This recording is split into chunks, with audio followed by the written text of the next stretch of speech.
கிரீடம். லச்சை உண்டு பண்ணுகிறவளோ bone cancer, எலும்புரிக்கு.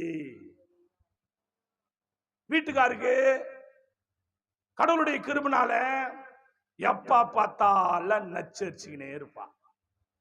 ஒரு திருப்தி இல்லாத வாழ்க்கை வாழ்வா. கடினமா கஷ்டப்பட்டு கணவன் கர்த்தருடைய கிருபைனால போடும். ஆனா கணவனுக்கு ஒரு பணிவிடை செய்ய மாட்டான். லச்சரிப்பா, அப்படியே கச்ச கச்சன்னு இருப்பா. ஆனா ஜெபம் பண்ணுவா, ஆனா பரிசுத்தாவில நிரம்பா, அப்படியே பைபிளை வாசிப்பா, அப்படியே ஆடுவா, அப்படியே துதிப்பா, அப்படி தடிப்பா, அப்படியே கடிப்பா, அப்படியே பிடிப்பா. ஆனா வீட்டுக்கார மேல வந்து ஏறி ஏறி ஏறின்னு இருப்பா.